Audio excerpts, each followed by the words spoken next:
Everything you learned on that video game, even though they have a basis in reality, is completely fake and false, and it's virtual. It's not real. So I'm glad you've been on 10,000 missions on Call of Duty, and you are a top tier 1 suave master of taking down tangos.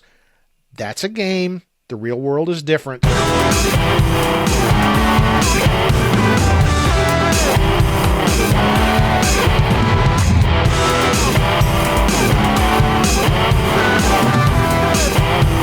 Hi there, and welcome to the Guns Podcast U.S., brought to you by Guns Magazine.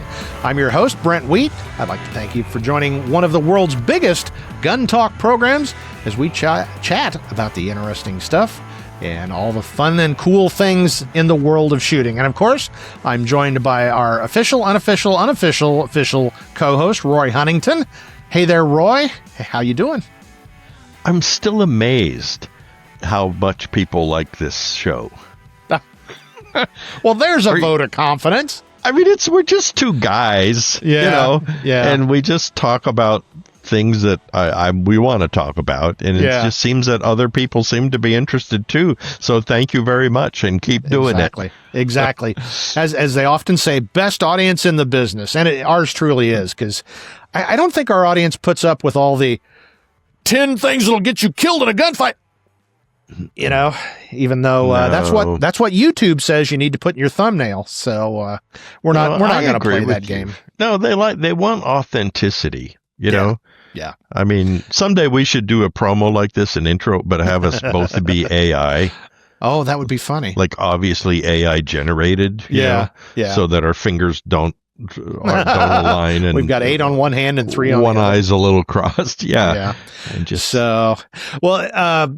what we're going to talk about today was a Roy suggestion, and we're calling it Big Gun, Little Gun. What's a good first choice? And that's a very appropriate topic this time of year because people are asking, should I, my husband wants to buy a handgun, and we get this question pretty frequently. What should I get him?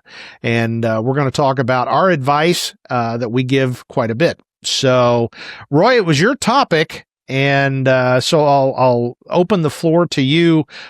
Big gun. Now, if guy's not been much of a shooter, he probably wants a 500 line bar or a Glock fully auto, right? That's probably a good first choice. First of all, word to the wise for that wife.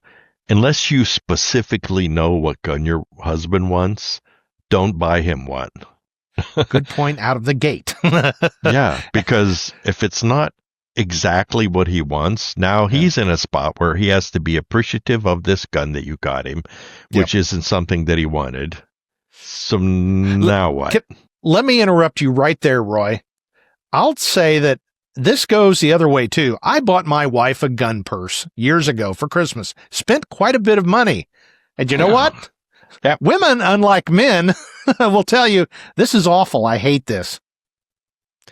So, guys, don't buy women gun purses and stuff unless she specifically tells you this is the one that I want. So I just wanted to share that. It's like the pink gun, Well, my wife, Susie. What do you think would happen if I came home with a pink gun for her? It'd go through the window. Or after it got pulled out of my nether regions, And so, but anyway, what prompted this was because a good friend of mine who has never owned a gun reached out to me about 3 weeks ago or so, and he said, I've known him for maybe 40 years, and he said, I shot a .22 pistol one time when I was about 10 years old, and that's the extent of it. Never been interested or anything. Yeah. He said, but you know what? The way things are going nowadays, I would be a little more comfortable if I had something for my home, and just learned a little bit about that. And I said, well, I think that's a wise decision, and he said, besides, it looks a little interesting. He said, I'm at an age now and I'm getting toward retirement, and it's a skill, and it has to do with, and he's in an industry that has to do, well, they're knife making. They're in a knife making industry, so he kind of understands engineering and all that kind of stuff. So he said the classic thing. he sent me an email and he said, so far I've been looking at Glocks, SIGs, like a Steyr. Somebody told him he needed to buy a Steyr, Okay. and things like that. And which AR-15 should I buy? And so you know where I'm going with this. Yeah. So I said, well, no, actually, because with those kind of guns, you don't know anything about them and they're complicated and, you need to train and everything that we've said 1,000 times. And so I steered him in the direction of a 4-inch K-frame Smith & Wesson revolver. And so he said there was a range nearby and he went to the range and he was able to rent one. And then, for $20 or something, the guy behind the counter will come out on their indoor range and sort of walk you through it, so you don't shoot yourself in the foot. Well, he came back and he just was enthralled. He said, that is so cool. He said, it's not complicated and it's easy to open it up and it's easy to load it and unload. And I just think that's a great idea. And I said, good, because it is a great idea, Learning has occurred already. Yeah. And so now we've transitioned now to cleaning gear. What do I buy? What do I need? I introduced him to the concept of a range bag. He bought his first set of electronic earmuffs. He's even now asking me, well, when I eventually want personal defense ammunition, what should I be looking for? Right? Yeah. But he's open-minded, and from the way I've been teaching him, he knows, don't come to me and say, I want to buy this. Come to me and say, what should I be looking for? Yeah. Right? And, but what I didn't do with him was tell him to buy a little tiny gun. Like a Chief Special. And I know a lot of people would. They would say, oh, well, you're not really going to shoot a lot. You should get some small frame gun and that'll be just fine. Yeah. Right. Well, and then, so when they do that, now they go to the range and it kicks hard, it has muzzle blast, and they can't hit the target, and so now they lose interest, and that's the end of that story. Yeah. Well, I was going to bring up the point that you and I just experienced 2 weeks ago. We'd come out to your house for a visit, and again, thank you for having us in your wonderland of guns. But I was reviewing, and I'm not going to say what it was. It's a small, very lightweight 380, and I thought this might be a good possibility for my wife, just because she's a little more recoil sensitive. She's not a very active shooting enthusiast, so I thought, let's try this. Well, this thing is ported and it weighs nothing. Both of us think that first shot, we're like, whoa, how about that?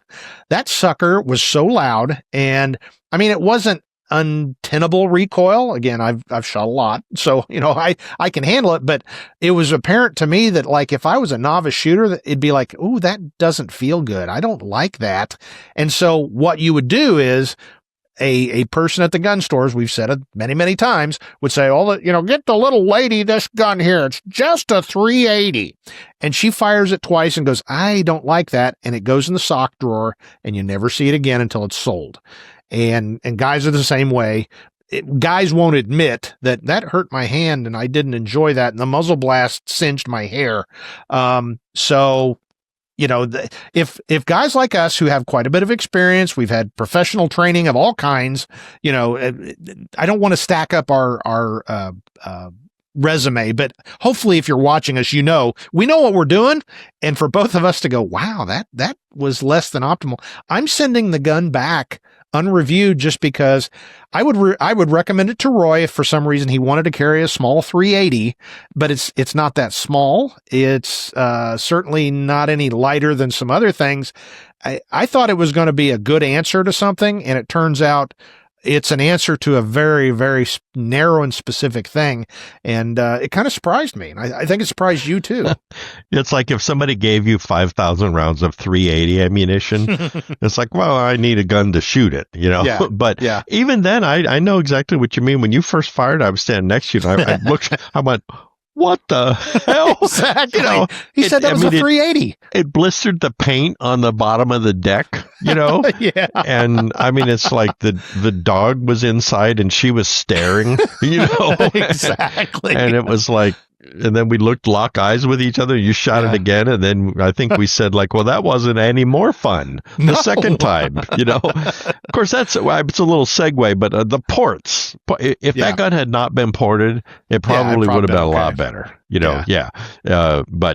But and again, though, we talked about 32s, and people lost their mind. They were saying, "Oh, you hate the 327, you hate 357s." No, but that's a classic case of, a mild loaded 32 or a 22 revolver would really be the answer. So, but that segues into what we're talking about. And so you don't want a tiny gun, because tiny guns are hard to manipulate. They're difficult to sight correctly. The general manual of arms, getting it out of a holster, getting it on target, getting a secure grip, all of that is more complicated because it's little. Right. Yeah. And they're a bit ballistically challenged, but you can overcome that. And so I equate it to, let's say you've never built a plastic bottle before in your life, ever. You've seen some. You have no idea how to do it. You have no idea what glue to buy, or do you paint it, or what do you do? Well, you don't get the most complicated micro miniature functioning steam locomotive. Yeah. You know what I mean? Exactly. Because you don't have the tools, you don't have the knowledge, you don't have anything, right?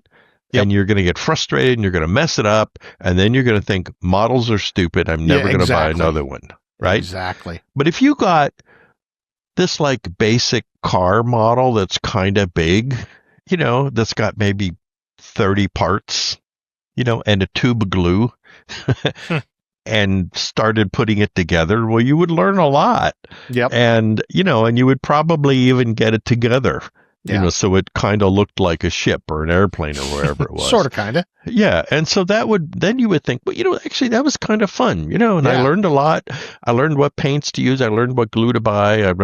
So then maybe your next model is going to be a little bit more complicated, and a little bit more, and guns are exactly the same way. And so, you want to start as simple as possible. Even though the video games say you needed this, and even though the commando behind the counter at the gun store says you need this, you really, really, really don't. There's nothing wrong with them. And later on, you'll probably end up buying them, right? Yep. But boy, to get yourself off in the right foot. I mean, if you're going to start working on your car and you've never, ever worked on a car before, you don't flag down the Snap-on truck and buy the $40,000 toolbox complete with tools, because you're not even going to know how to use 99.99% of them. Yep. And it's the same thing with the guns. You'll get some semi-complicated semi-auto with, maybe it has an external safety, and maybe it has adjustable sights even. So now you have to work your way through all that. Yeah. And I've heard it 100 times, and so have you.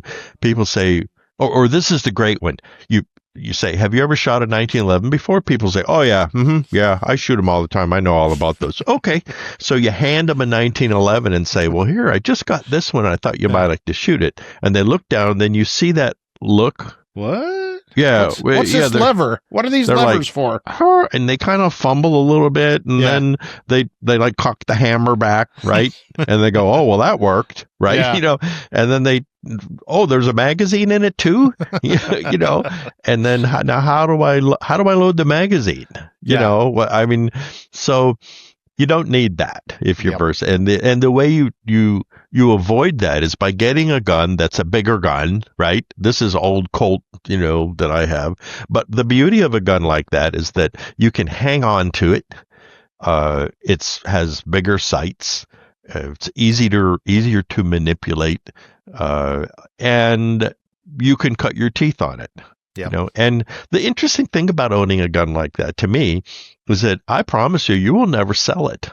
If you buy yourself a 4-inch K-frame 38 Smith & Wesson revolver, or Taurus, or Ruger, or I don't care what it is, you'll cut your teeth with it. It'll be your first best gun, and I doubt very much you'll ever sell it. You really won't. And it'll probably be one of the guns that you most enjoy shooting, and you'll drag it out every once in a while and put a few rounds to it and remember all the fun memories you had from it.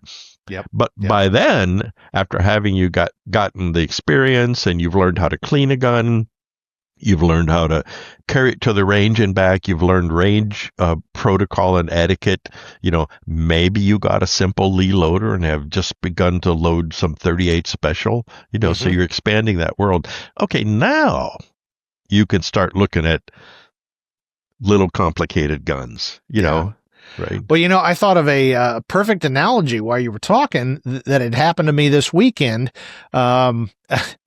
I undertook the chore of cleaning out my gun locker and what I call my gun closet, because it was an embarrassment how much stuff was there.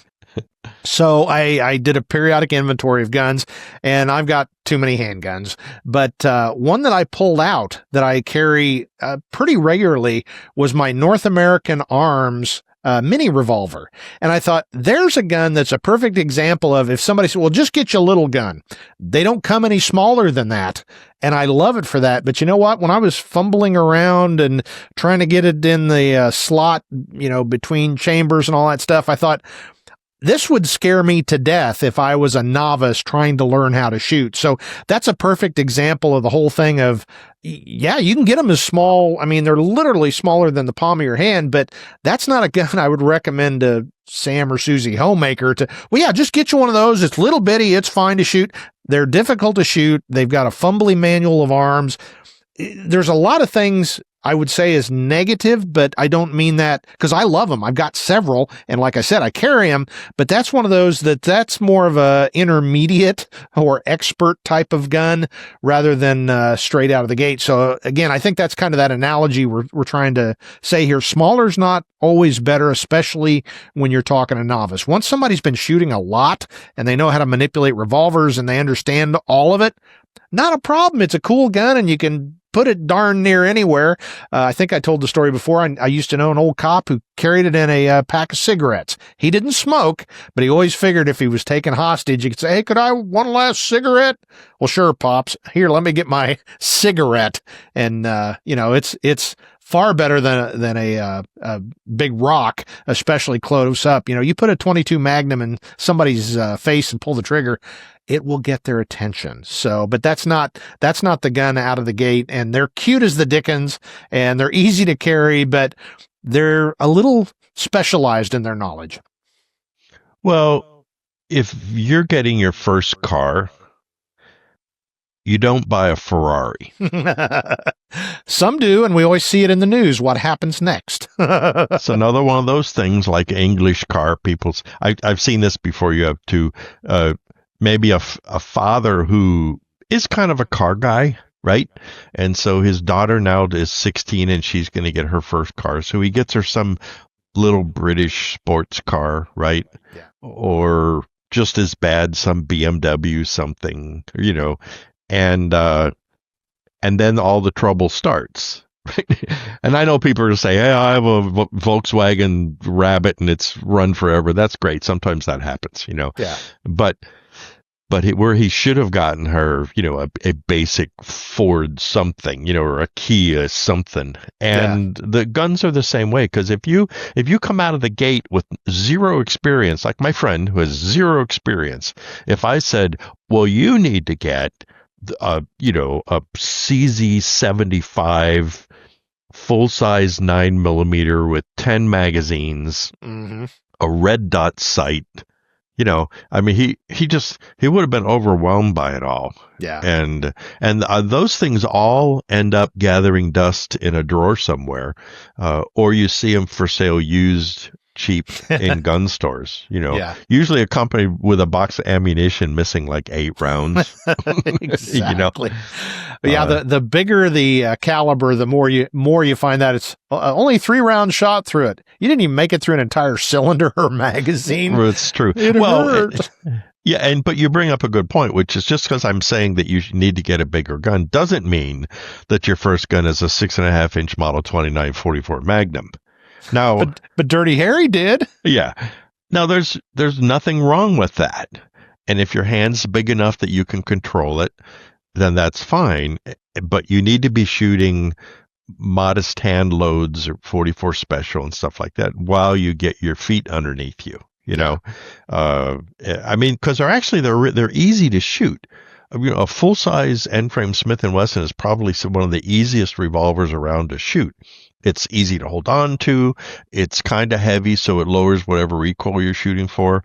They used to make something called a heavy duty, which looked like a Smith & Wesson Model 10, so fixed sight, just a basic gun. They used to make that only biggie sized. It was on an end frame, and it was 38 special. And so, gosh, I've had a few of them, and they are so much fun to shoot because there's like no recoil, and they're easy to see the sights, and they're wonderful. And so, there's nothing wrong with an end frame, but you just have to have your sense about you. You don't buy your first deer hunting rifle and have it be a 375 Holland & Holland Magnum. Yeah.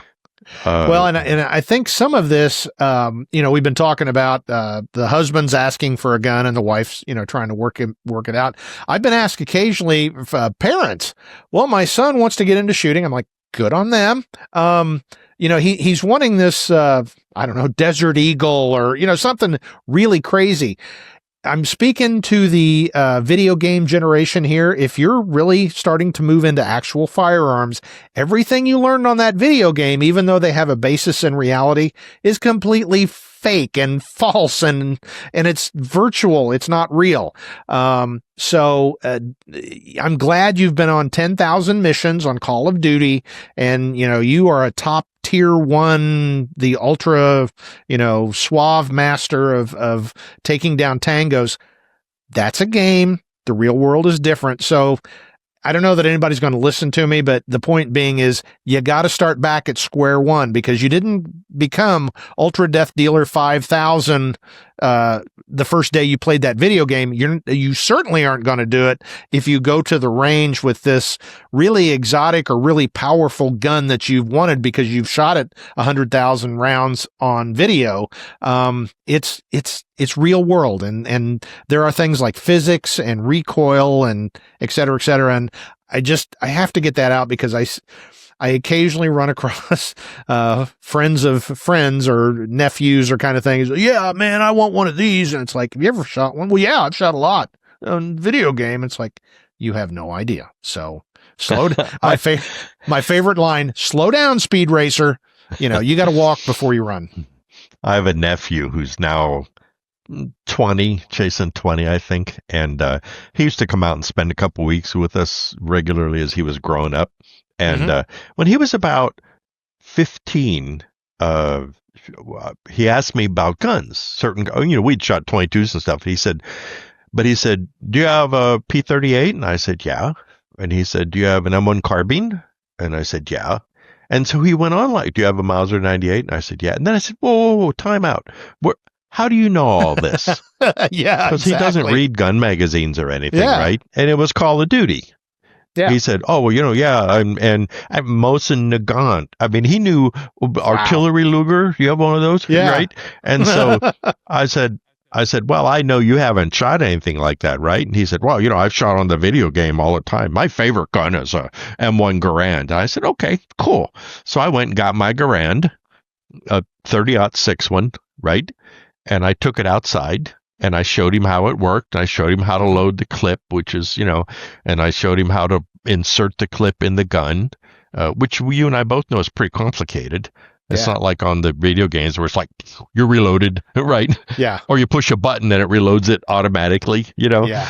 And anyway, so I got him down at the bench because it's a big, heavy gun. He's kind of a smallish guy. And so he sighted on at my 80-yard steel gong that you and I have shot at a million times. And I said, okay, take a breath, get your sights on, squeeze the trigger. And so he let off one of those 30-06 rounds.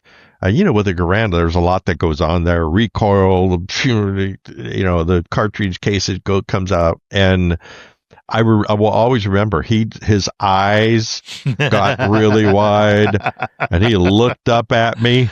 Yeah. And I said, yeah, it's kind of not like a video game, huh? And so after he shot a couple of clips through it and he heard the ching. Yeah. And he said, what was that? And I explained it. So he said, well, can I shoot it fast one time? And I said, sure. Sure. So he got back down on the target and he'd like, bang, bang, bang, bang. And they were the first shot. And then the next two or three were like, who knows where they were on the side of the hill. Right.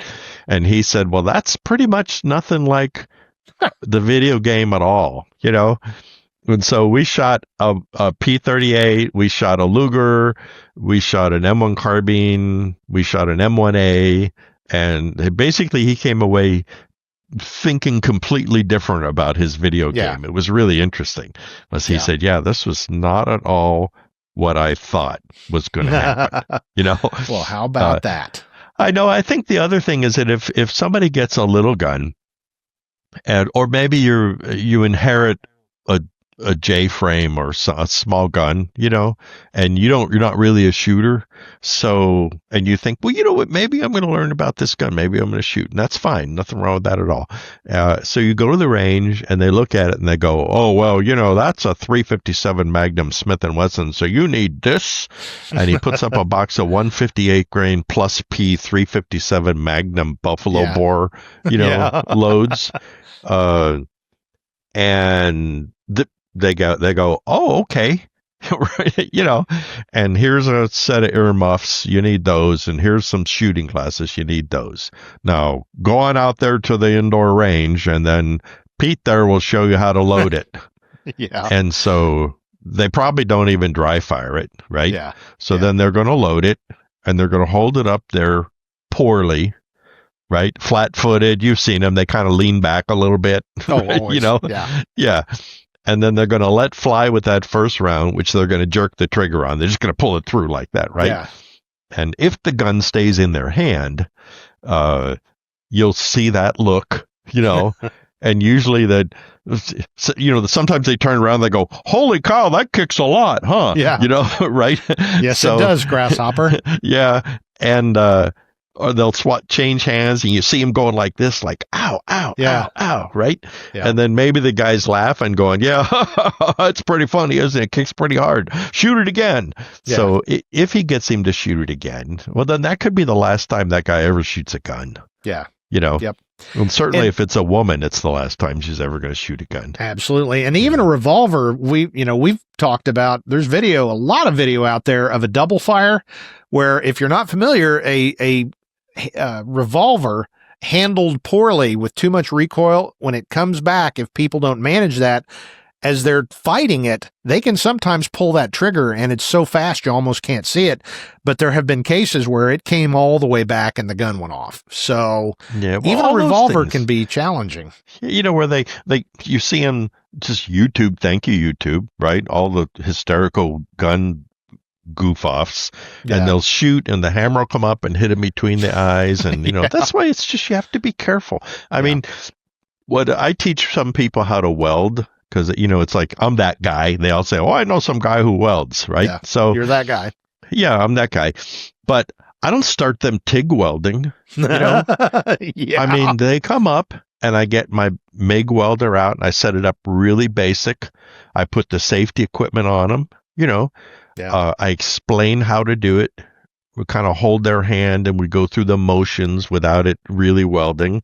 And then I get a really simple piece of steel, and then we turn it on. Then I hold their hand, and then I go zzz, and we lay the first little bead.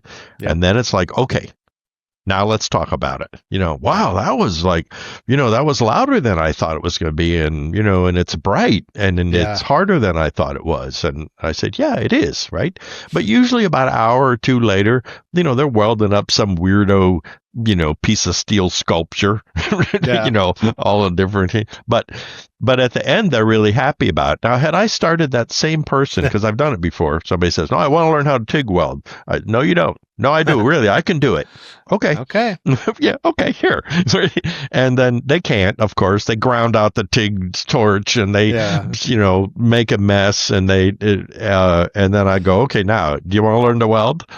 Let's go get the MIG welder. Right? Do you do that thing? Not saying it happened to me. Where, oh, that's a nice piece. Tink. Yeah. How'd that happen? Well, same thing. Yeah. Well, in the time we've got left, I actually got to think of a interesting discussion question. And I will say it, and this is going to be controversial because we've both been on the other side of this. I will say I don't think giving a gun is necessarily a good idea for Christmas. I love the idea, and I think especially a younger person, when they get that 22, it is one of those watershed moments in life. But unless the parent is an avid shooter and really knows what they're doing, and they can make a good, intelligent judgment about what the kid needs, or the spouse, or the brother-in-law, whatever. I don't know that a gun as a gift, unless, again, you really know what you're talking about, for starters, is all that good of an idea. So again, we'll get comments, you're an idiot. Well, I am an idiot, but I'm telling you, I've been on the other side of it. I certainly know you have, Roy, and it is a wonderful gift that, probably got us where we're at right now. But I think if you're starting from a place of, you don't know if it's a lever semi-auto 32 Colton Wesson, maybe you ought to defer and tell that person, I'll buy you gun accessories, or, I'll buy you training and you can rent a gun. But maybe starting out just buying a gun is probably not the optimal way to start somebody down that path to learn to be a shooter. I agree completely. I think when it's like having a kid. My dad was really funny. He was a clinical psychologist, and he said, and he did marriage and family therapy. And he said, people were talking about how, we want to save our relationship. We want to have a baby. Right. And he would always tell them, well, that's fine. But then do you have 18 years to spare? Because, and to me, if you give somebody a gun like that, if I had a son or daughter, and when they're 11 years old, and I say, well, here's your first 22 rifle. Well, what I've just done now is tied myself closer to them and that gun. And so from then on, you need to always be there.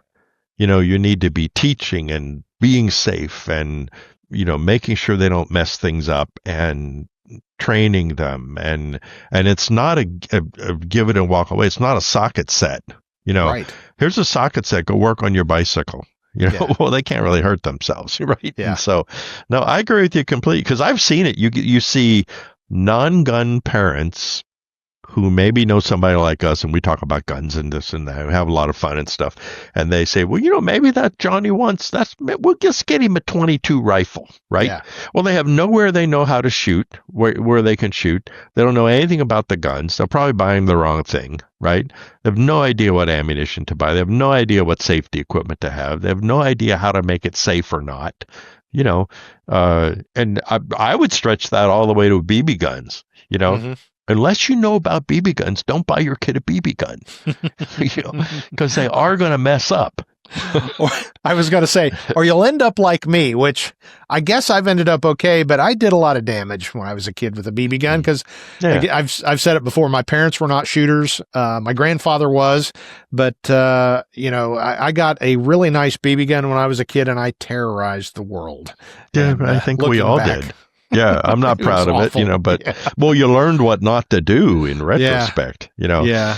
But I think if the lesson here, at least the lesson I wanted to get out was, start medium to biggish. Yeah. Start smaller caliber, not bigger caliber. Start basic rather than complicated. Mm-hmm. And but that applies across a board to just about everything. I mean, if you're being introduced to tools for the first time, if you're getting the first tools for your 10-year-old who wants to work on his pedal car, if they have such things anymore, or bicycle. Well, like I said before, you don't get him the Snap-on Master Set.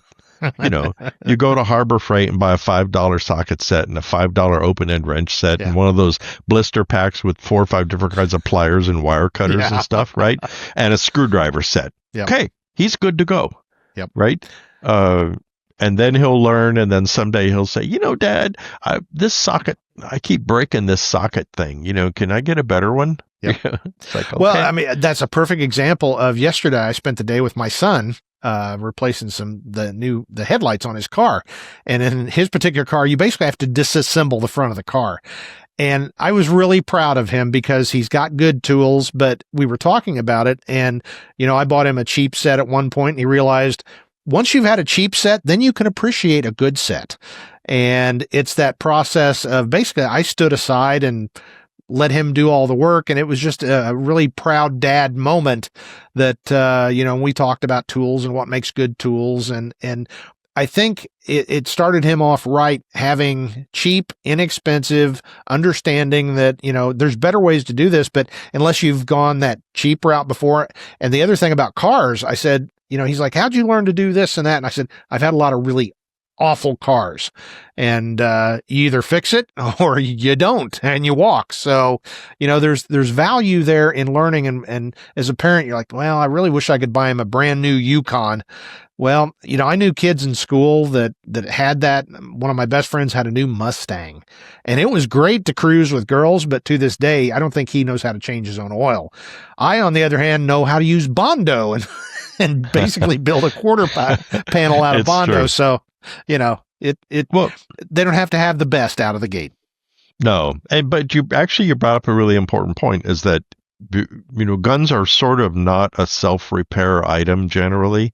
Right. So you don't want to buy the $5 socket set of guns when you get your first one. It's okay to be affordable.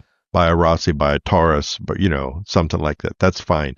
But don't buy a rusty beater in the gun store thinking, I'm going to fix this up, because unless you really know what you're doing, you won't. So, all right. Well, please don't yell at us in the comments. I'm not saying that little guns are bad. We're not saying 44 Magnums are bad. We're not saying 380 revolvers are bad. Not at all.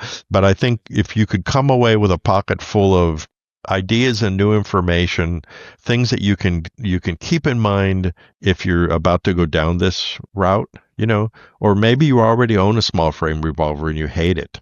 Well, maybe now you've learned how to not hate your next gun so much. Yeah. Yep.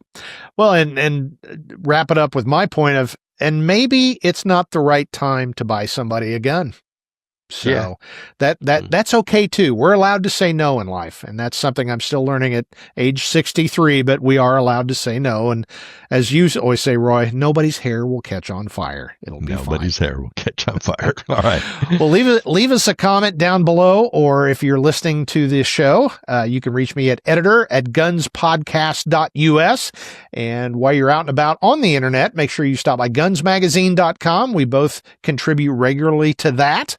And there's lots of good stuff out there. And there's years and years and years of good articles about pretty much everything in shooting. So check out gunsmagazine.com and also sign up for our daily newsletter. Get all kinds of great stuff delivered directly to your email inbox. And of course, it's the holiday season. So stop by gunspodcast.us and get your t-shirt or coffee mug. So anyway, Roy, it was a great discussion, and we'll have another one next week, same time, same bat channel, as they used to say, for those of us old enough to remember. Yeah. So on behalf of Roy Huntington, I'm really glad you stopped by and you pay attention to what we're doing here, because otherwise we'll have to get jobs. So anyway, as I always say at the end of every podcast, now get out there and get shooting.